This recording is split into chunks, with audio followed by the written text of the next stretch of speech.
Hey everybody, how's it going? Today's video I'm going to be doing a full mix rundown on a deathcore song. This video was very requested after I did my last one, which was a basic mixing tutorial. A lot of people were like, hey dude, you should do a full mix breakdown. So here we go. This is a song from a band that I was in called A Grieving Silence. It's a super heavy, super pissed off deathcore mix and song. I did this right after I watched Josh Schroeder mix To the Hellfire by Lorna Shore on Nail the Mix. And I was very inspired by his kind of take no prisoners attitude and approach to extreme music. He said several times on the course of that video that extreme music calls for extreme mixes, and I was super hype and super jazzed up after seeing that, and that is how this mix came together. Some of the processing and the things that I did are maybe unconventional, maybe things that I wouldn't do now. But I tried it, and I think, it worked for the context of the song. If I were doing like a jangly prog song, some things wouldn't get done the way that I did them that I'm going to show you now. So let's dive straight into this, and here we go. I'm going to start with my bus processing because I kind of do something called top-down mixing. Like I'll mix into a signal chain that's already going on my main 2-bus, and I'll even drop a few plugins on the drum bus, bass bus, guitar bus, and vocal bus as well a lot of times. But some of them don't get added until after I've processed, which I'll go through how I do everything in the order that I would do it when I go through the processing. So I'll start with what's going on the master bus.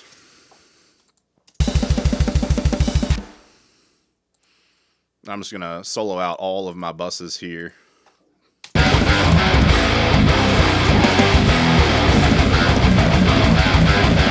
The first thing that I have going on my master bus is this Slate mix bus plugin.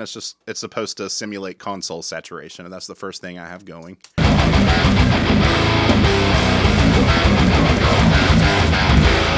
Okay, and then I'll have a bus compressor on here. I'll set it with a pretty fast attack, pretty fast release, threshold at 0, and I'll mix into it in a 4:1 ratio with a high pass filter somewhere between 80 and 120 hertz usually. Here I've got it set at about 100 hertz. I have the makeup gain set at 0 and the mix at 100%. I learned this kind of setting from Nolly's Creative Live course, and once I saw that, I set it up on a mix, and I liked it for a long time. I'd mixed this song back in like January. I don't set my bus compressors like this anymore, but I did when I mixed this song. And, it sounds cool. It works for this context.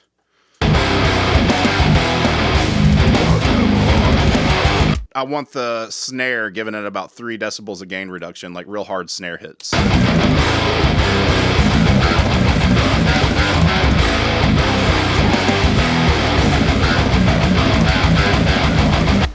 Okay. And then I have this tape machine plugin from Slate, and I have it set as a 1/2-inch stereo track with the FG9 tape type. And I've got the input and output level controls set here.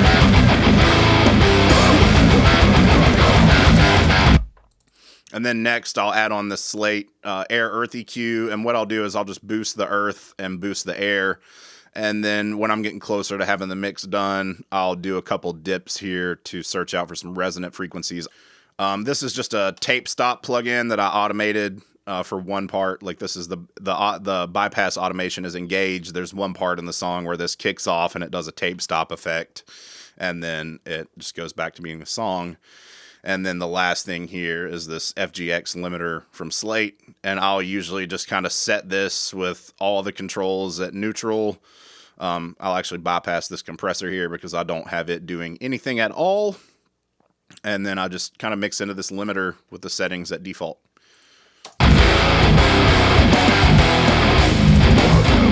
Okay, and then the next thing that I'll do is on all my buses, I will add on virtual tape machine. And here I have it set as the 2-inch 16 track and the 456 tape type. And you can see here that I just have everything zeroed out. It adds a bit of saturation. It does some kind of EQ stuff. You send signal through it and it comes out and it just sounds a little bit better. So I just have that there on the master bus and on each bus channel where I route my instruments and different elements of the mix. So now I'm going to drop out everything except for the drums. And I'm going to slide over here to my drum tracks and start going through how I process these. All right, these are Superior Drummer 3 drum tracks. And I will go over to the tracking session here and show you how I've set up these drums because they're still in their MIDI state here.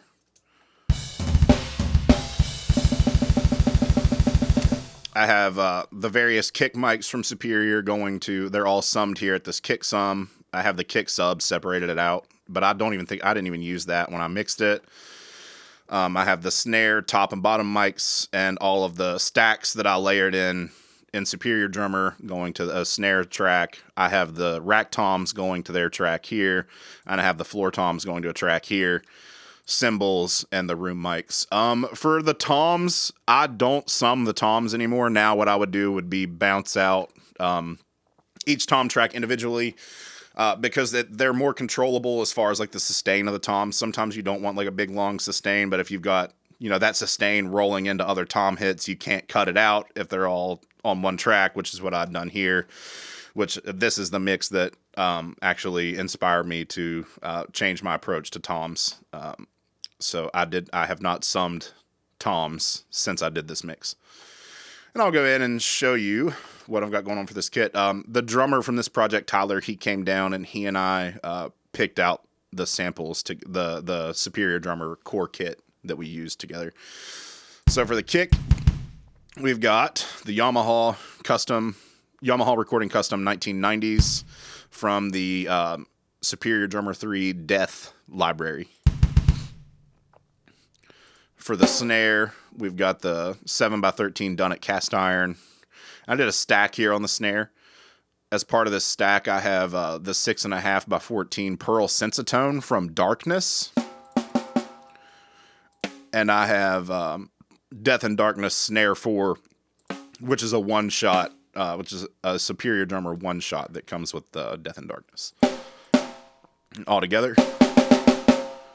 For the toms, I've got 10x12 Gretsch Square Badge 80s, and then the 12x14 from the same set, 14x16 from the same set, and a 16x18 from the same set.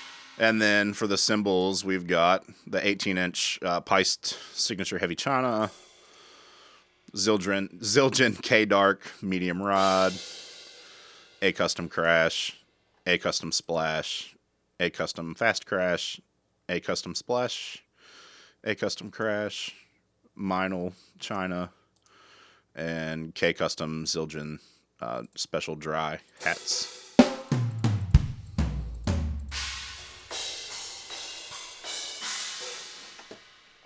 Really sick sounding core kit. So I'll hop over here and we'll get into how I mix this.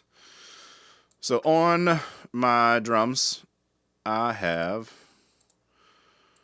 certain things summed together. Like I have going to this kick sum track here. I have the Superior Drummer 3 kick, and I have the kick trigger, which that is a duplicate of the audio from the SD3 kick track that I've added Slate's trigger 2 on. And I have added in some samples to add things to the core kit sound that I thought were missing. So I'll play the core kit, and then I'll go in and show you what the sample track sounds like.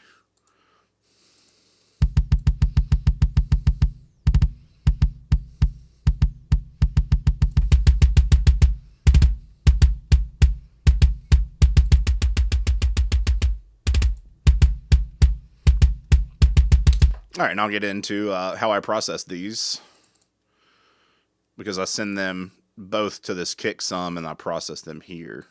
First thing I've got going on is a virtual mix rack with the virtual channel set on Brit N. This is supposed to make it sound like a Neve console.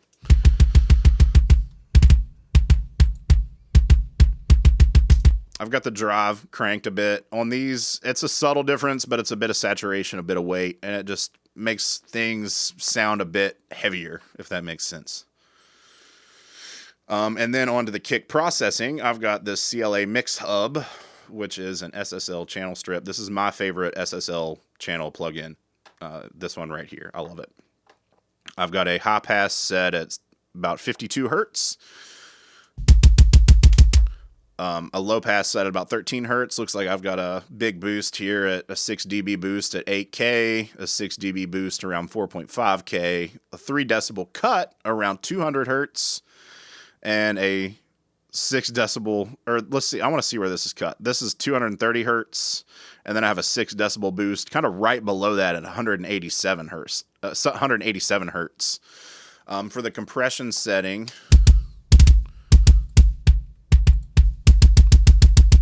sorry, rather, there it is with and without the EQ.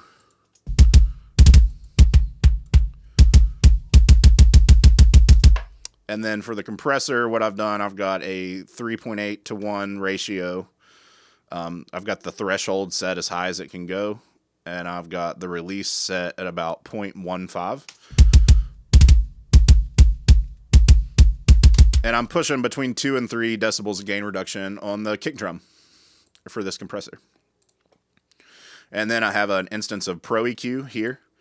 And I've got a boost at about 154 hertz. I've got a cut here at around 369 hertz. And then I've got a high shelf here at around 5.5K. And I'll go through and show you what all these are doing.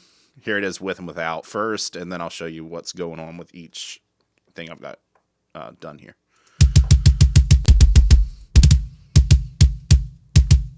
So the aggressive high pass here at 56 hertz gets a lot of the sub information out of here because I want the bass to live in this area. So I'm cutting that out of the kick. This big boost here at about 154 hertz.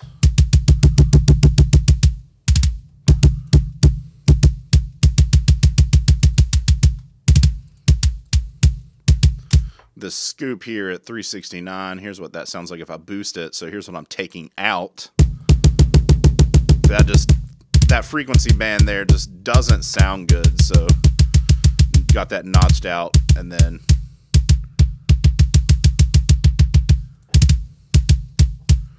that's what the high cut does, or the high boost there. And then lastly here, I have another instance of Pro EQ that I had automated to bypass, and this is a high pass filter at 86.1 hertz, and this just turns on during very fast kick rolls.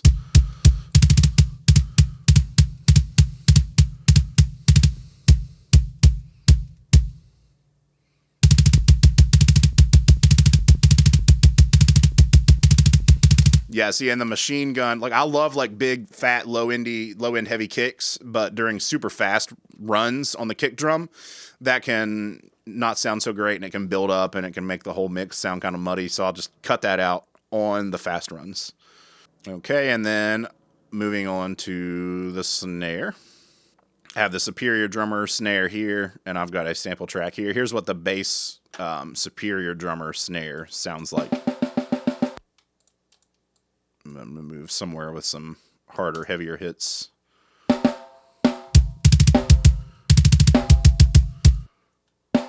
And here's what I added in with the samples.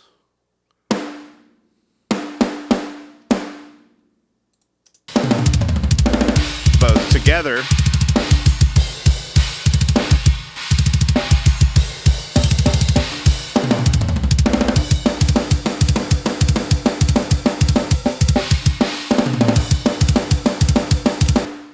All right, and it looks like I had on this snare track, it looks like I did an EQ dip here because there is some ringy frequencies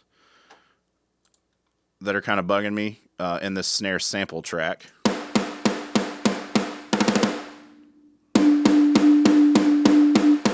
So I just notched that out on the snare sample track, and it looks like here on the core snare sound, I added in a smack attack from Waves, and that's a transient designer plugin. And it looks like all I've done is just harden the attack slightly with this transient designer.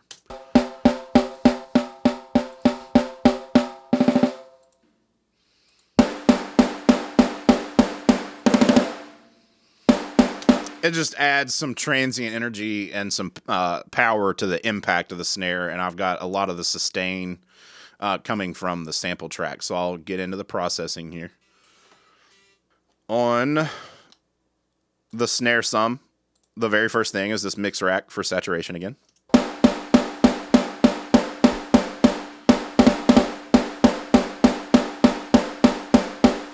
Subtle difference, but it's there. Then I'll move to my mix hub, show you what I've got going on here.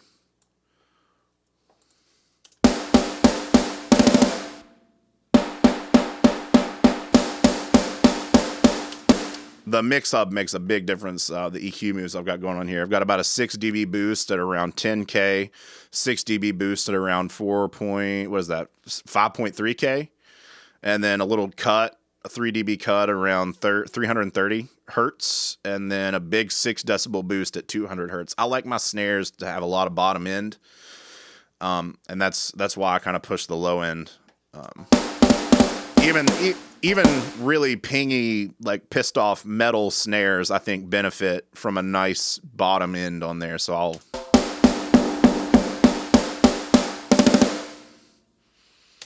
yeah, about 6 decibels on that. And then lastly here, I have my Pro EQ. I'm going to kick that on. Looks like there were a couple resonant frequencies that I dipped out, which I'll show you what those are. And then another bottom boost, and it looks like a slight boost up here at the top.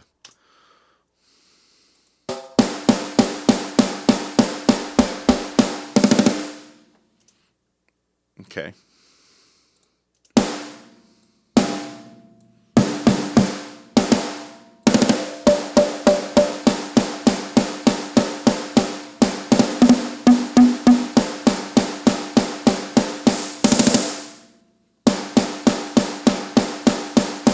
All right, and that's what I've got going on there. I'll get into these sends down here as I get farther along. I'm going to move to the cymbals now because I don't usually mix toms until I get other elements in. So I'll do the cymbals now. Same deal here, virtual mix rack for some saturation.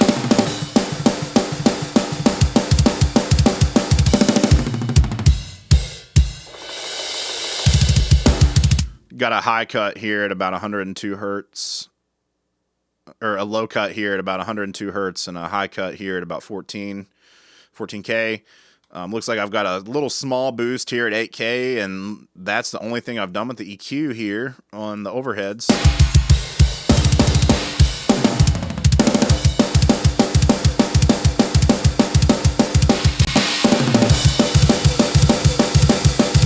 What I do have going on, I've switched the compressor. You have in the mix hub, you have the regular SSL compressor, and you also have the Bluey, which is an 1176 style compressor, which I like on things like cymbals, bass, and vocals. So I have...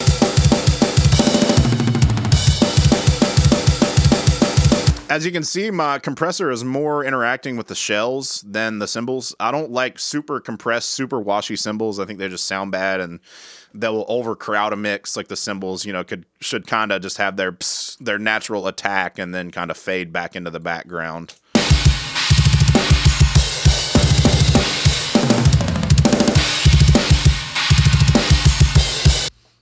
Okay, and that's what I've got going on there. And then I'll move on to this EQ, which I've got another low cut here, and I've EQ'd out some resonances with cymbals. They can get some harsh resonances that build up and kind of harsh, and they're almost painful to listen to. So what I'll do is I'll kind of go around and I'll scoop them out, and I'll show you what I've taken away here.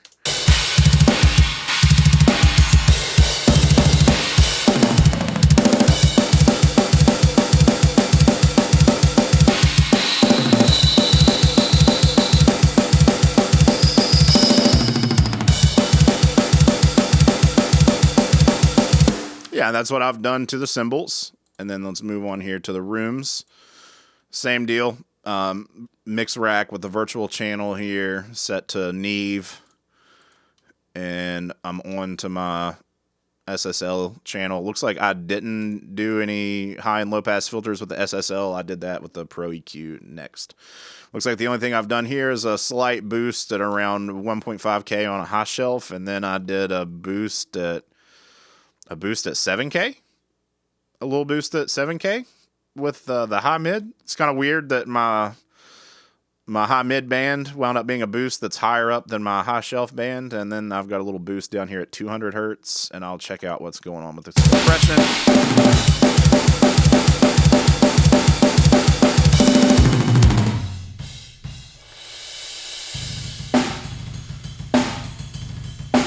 Just a bit of compression happening on the shells, like on the snare hits. 2-to-1 ratio, threshold set at around -4 dB. It looks like I've actually gated this as well. Then on Pro EQ, I've taken out some low mid stuff around 2. That's funny. I boosted it on the other EQ and cut it here. How silly.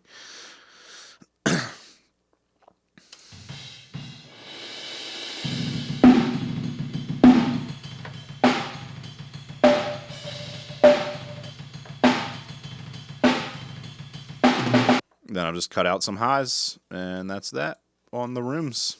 All right, now I'll move to the toms. I guess now would be a good time to hit these. Let me find. There's a spot in here with a lot of tom rolls. Let me find it.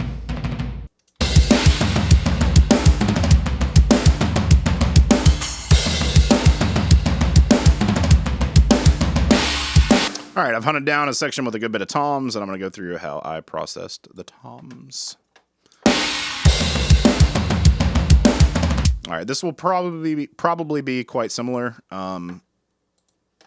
because the way that I mixed toms at this time when I did this. So I'm going to add on my virtual mix rack for the saturation. Then I'll add in the mix hub, which these very likely have the exact same settings. They do.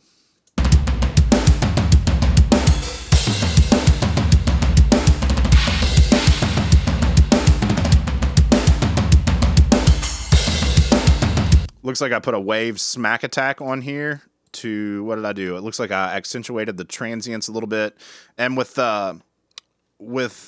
toms, like with toms from sample kits, you can sometimes get away with using transient designers as pseudo gates to pull down the sustain on the toms. I'll solo these out and let you hear what that sounds like.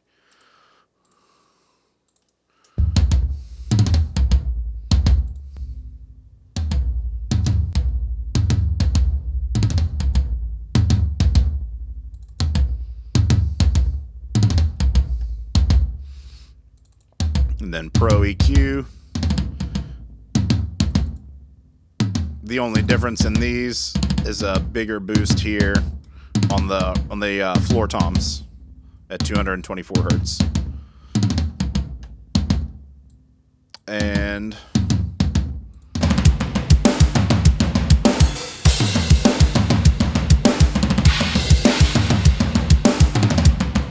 those toms, they sound kind of gritty and dirty on their own, as you can kind of hear. Looks like I've even L1'd them. Which kind of adds to that grit and dirt, but when you hear them in context, they sound a bit cleaner. Like the grit and the dirt just kind of helps them live.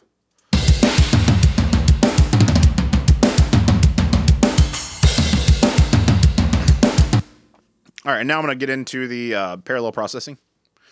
For the kick and the snare, I have a parallel compression track going on here. That's not the verb, but for the kick and snare compressor, here's the kind of settings that I've got going.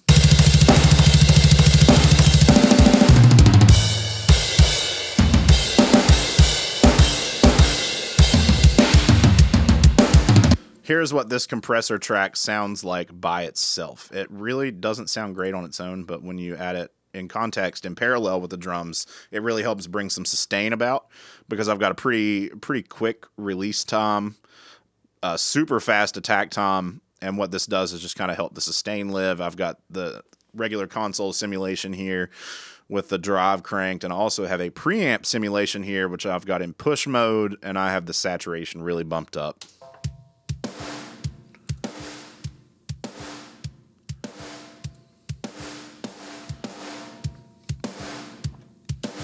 But you add that in parallel, you get.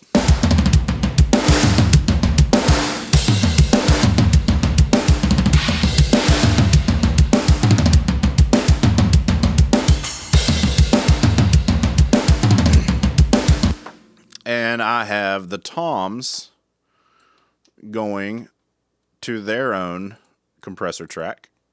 Each tom sends out to the tom comp.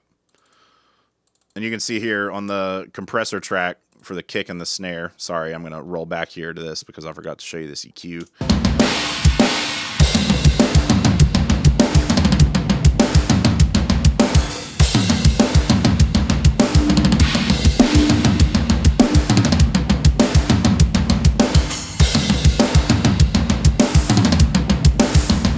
As you can hear, that high band there gets a little sizzly. Sometimes with your kick and snare comp, especially if you're doing it super dirty like I am here. Usually I would have kick, snare, and toms all go into this, but from where I was mixing this like in such an extreme fashion, the way that I had the saturation set for the kick and the snare did not get along with the toms, I felt like. So that's why I split the toms off into their own compression track, which it looks like the EQ curves here on the tom track are pretty similar.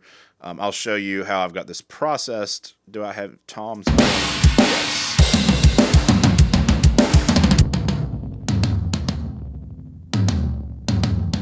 Yeah, see, that compression sounds pretty terrible on its own. Here's what I've got done with the EQ.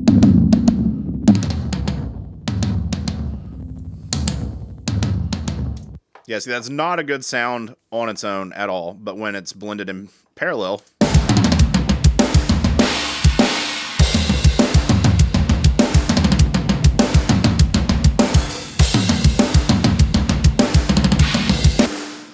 yeah, see, and when I'm mixing, I'm doing everything in context. So, like, I'm hearing these, I normally won't set up my drum compression until a good chunk of the rest of the mix is in a good spot, like until after I've processed the bass and the guitars and started the vocals and gotten all of them sounding how I want them roughly.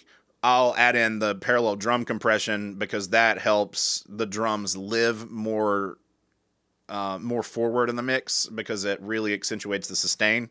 I've got the close mics and all that set up for the attack on the drums, and the parallel compression helps the sustain, helps the drums just live, and it adds weight from where they're so distorted. Another thing I have on the drums, I have a snare reverb send going.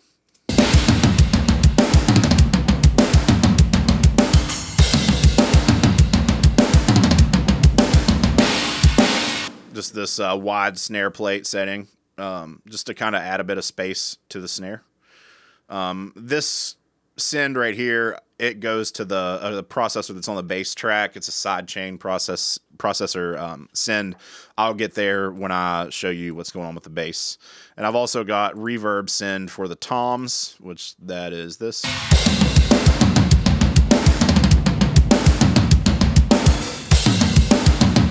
And when you're adding in reverbs, it's important to EQ them because you'll get funky frequency buildup in your reverb tracks that will sound bad in a whole mix.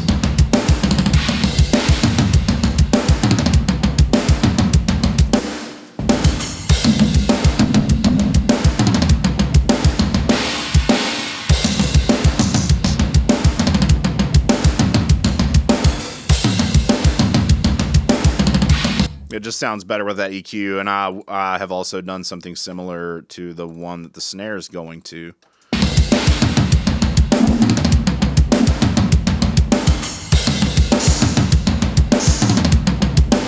Just to get out some ugly frequencies that will exist in the reverb, especially when you've processed the close mics and in the way that I have to bring out these frequencies on the close mics, but you don't necessarily want them super accentuated in the reverb, so I'll dump those out.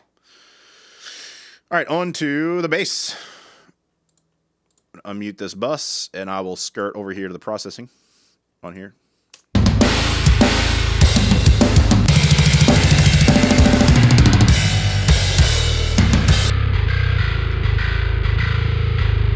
All right, normally I would have my bass track split to 2 tracks, but what I've done here is I was doing a trial of Neural DSP's Parallax when I mixed this, and I dialed in a tone really quickly that I thought sounded cool, and I printed it down to audio. The bass is actually Loki Bass DI.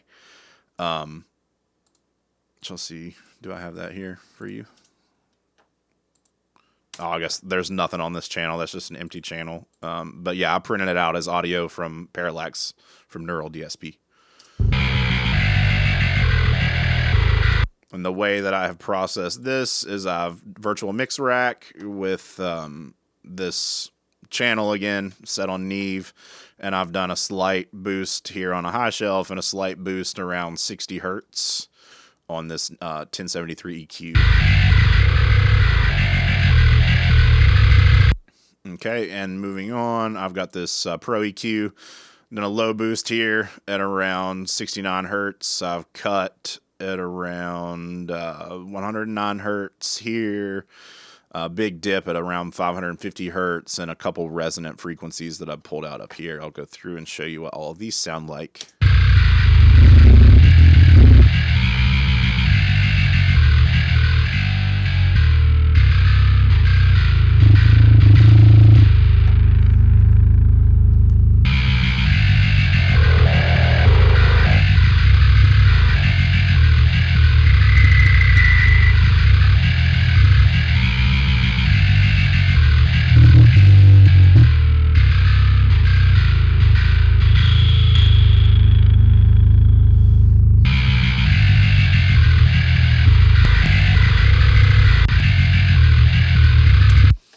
Okay, so now I'll move on to the bass bus, and I'm going to bring the drums in here as well.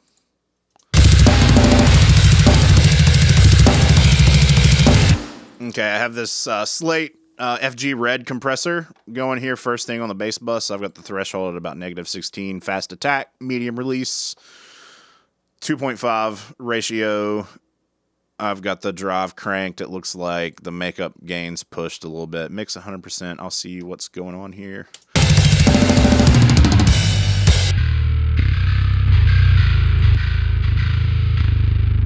Okay, that's significantly compressing the bass. The reason I'm doing this is because I want the bass to... I don't want the bass to be super dynamic and fluctuates a whole lot, because this is a full-bore extreme song.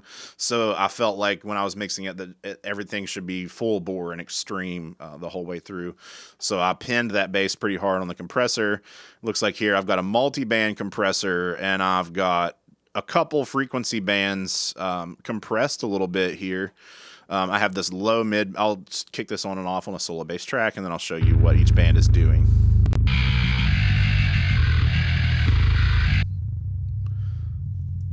That's a pretty ugly frequency, so I'm compressing a little bit of that out. And that's a pretty ugly frequency, so I'm compressing some of that out. And then I've got another instance of Pro EQ here. Really big boost in the sub frequencies.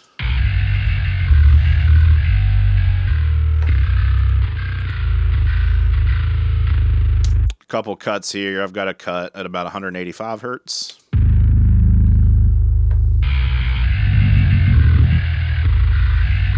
And then another one up here at about 2.3K. Just getting some whistly frequencies out of there. And then I've got a high cut at about 3.9K. That's pretty low. I hacked out a lot of high end from that. And then I go into L1 next. And that was just to probably just pin this even harder.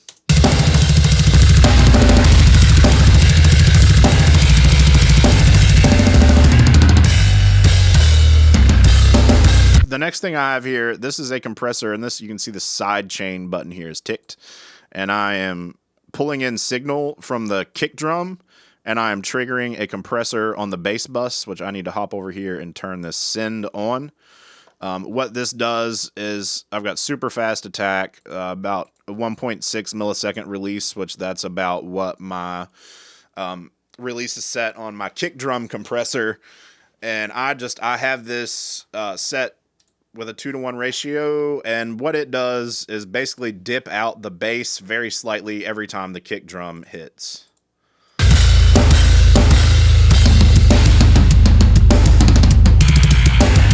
And this next compressor here, it is another side chain, and this comes from sample 1, which is my bass drop. So whenever the bass drops hit, this dips the bass guitar out slightly for the duration of the sub hit to kind of let that pop through and accentuate the impact of the part where I have a sub hit.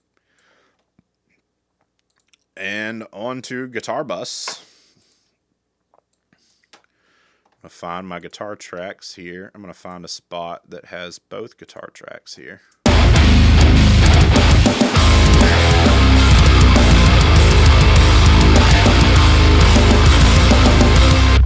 Okay, so I'll mute the creepy lead tracks, and I'll start with the rhythm guitars. I'll solo these out.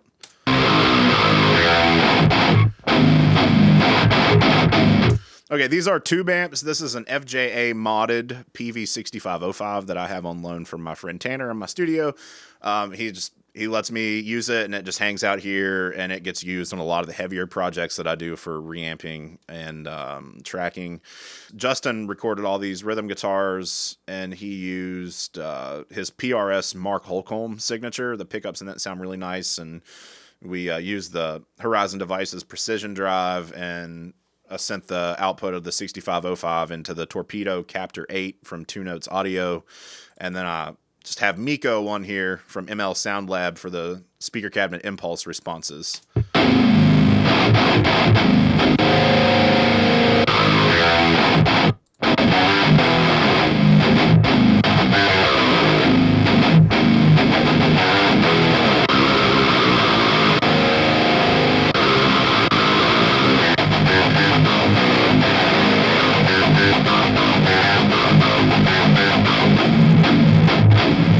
And that's our core guitar tone. And that's just the Justin's guitar, the Precision Drive, the 6505, and Miko. I like hardware for guitars. Even if it's an Axe Effects or a Kemper, I like hardware for guitars more than plugins. There is a difference. I'm sorry. I love plugins. They're awesome. I love playing around with them. But if I'm mixing, I want some hardware guitar tones personally. Then I have a virtual mix rack here. Same deal, just this Neve channel strip just to make it sound like it's going through a console. And then I have this plugin called Sweetone, and it's a high pass filter, a low pass filter, and this is kind of like a tilt thing. If you turn it one way, it'll make your signal brighter. If you turn it one way, it'll make your signal darker. And I kind of use this to make guitars more aggressive.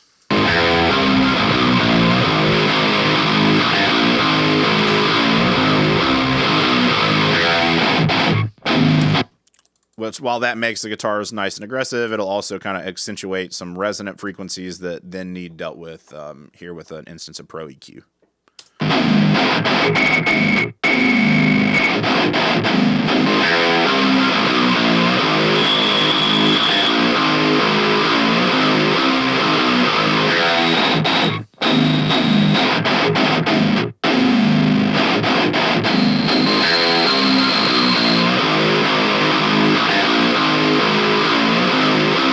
Yeah, just that gets rid of some of those like ice picky frequencies that exist in super distorted guitars.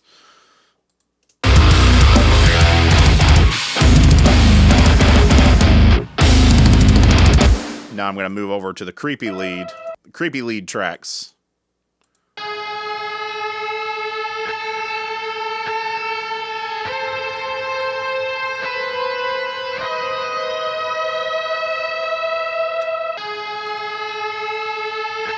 Same deal, instance of mix rack with the Neve channel, and then I go into a Pro EQ, and here's the processing that I have done on those with that. Just some more high cut and low cut, and some resonant frequencies dipped out.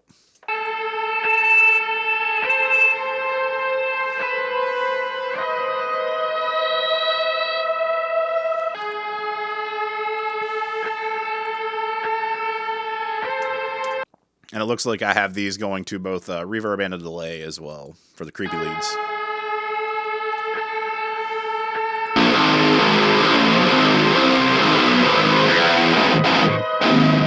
These aren't super prevalent or prominent because they're an ambience thing. They're not meant to be a focal point in the mix, so they're tucked back. They're EQ'd and balanced in a way that really just kind of tucks them back.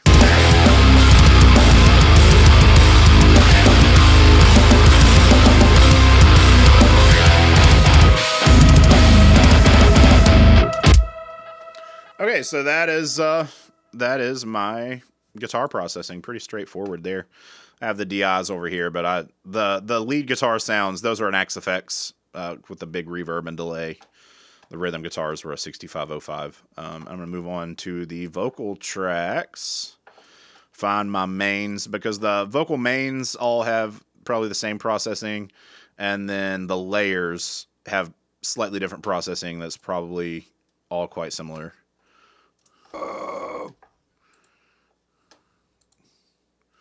Find somewhere with some vocals. Do what I say. You are alone and you are respect.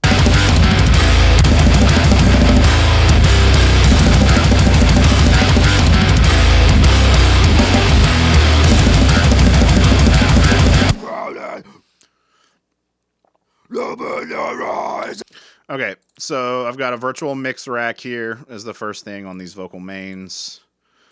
High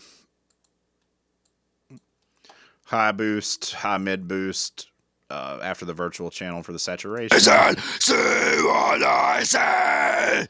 So say what, so you are expendable. Yeah, feels like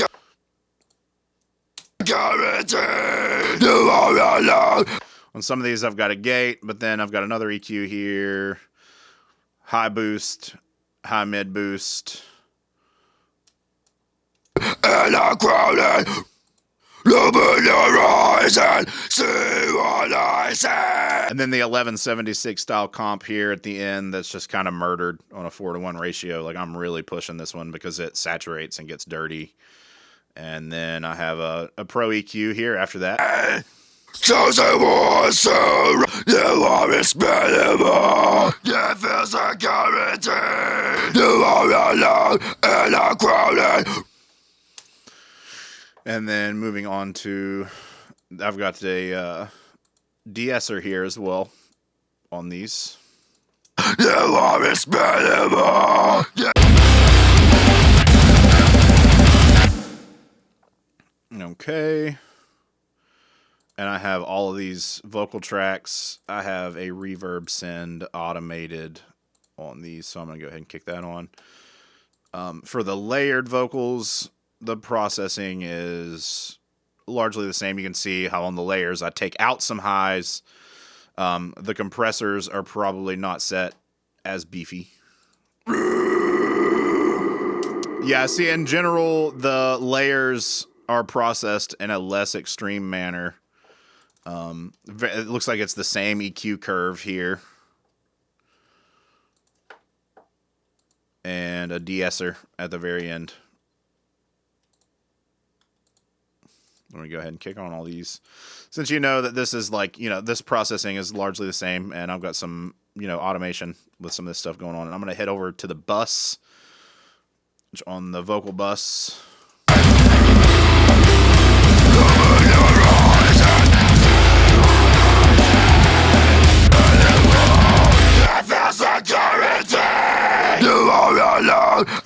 I've got an FG Red slate compressor, and I've got this kind of bumping a little bit on the vocals. Kind of a medium quick attack, a medium release. The threshold's set at about negative 15.9 decibels. 2-to-1 ratio, the drive's cranked, the makeup gain is kind of bumping. And then I've got another EQ over here. And I'm crowded.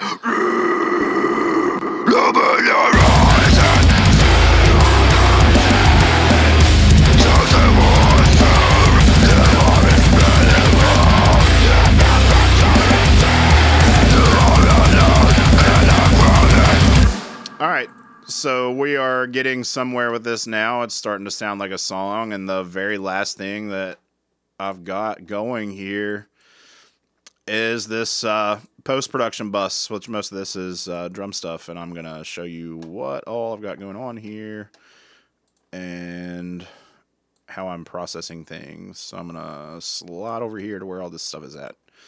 All right, the very first thing I've got is this is a crash swell. I'm sorry, this is a crash swell. I don't know why this is named Arch for Snare Bomb, so I'm just going to rename this crash swell here because it was kind of confusing at first. So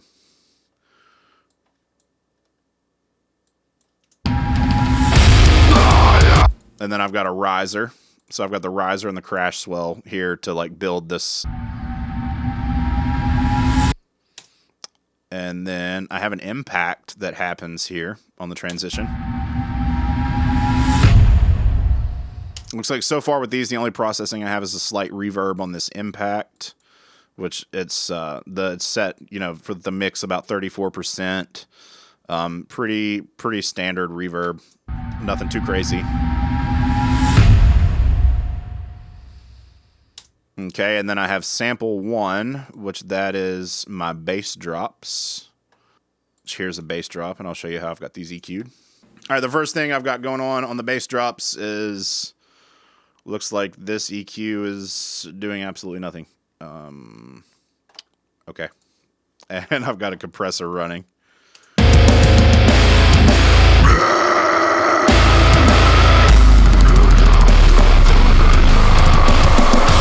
That compressor's on there just to kind of squash it a bit. And it adds some dirt to it. It's already a pretty dirty sub-drop sample. And then the EQ that I've done, it takes out any high end and some super low sub. That EQ actually cleans it up a bit. And in context, what we've got with that is...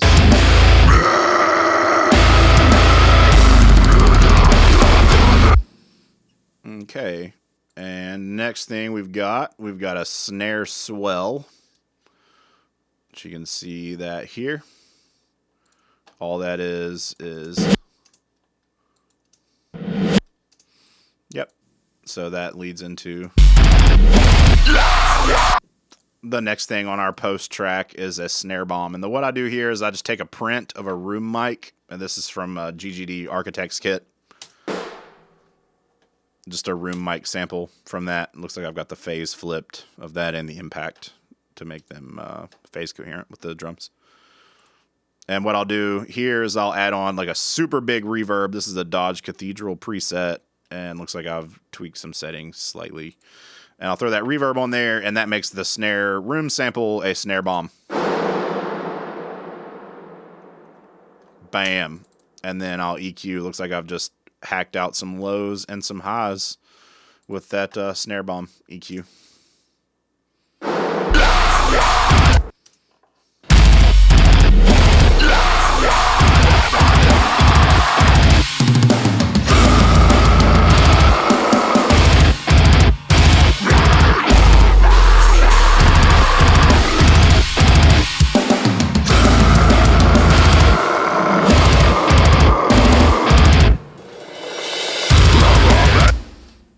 Yeah, and that's how I use like that kind of post-production stuff to just make stuff hit harder. And you can see I've got a ton of automation lanes here, and these are things from like the EQ that I showed you earlier on the kick sum, and a lot of volume stuff on the vocals. Like if I expand these out, you can see these automation lanes where I'm doing different moves on the vocals to automate the level. And then this is where my tape stop automation happens, and I've got some automation on the tom verb to bring that. That's just bringing the volume up of that tom verb. I've got some automation on the bass bus here. Looks like I mute the tom comp here.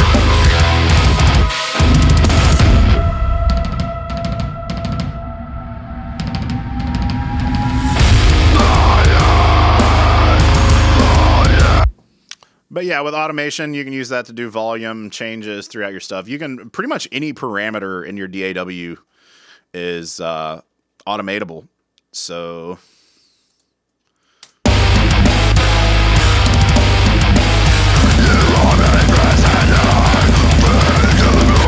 yeah, this is how I mixed Ever-I. I hope you enjoyed this video. If you think this is cool, like this video, drop a comment. Subscribe to my channel. If you'd like to see more stuff like this, please drop a comment.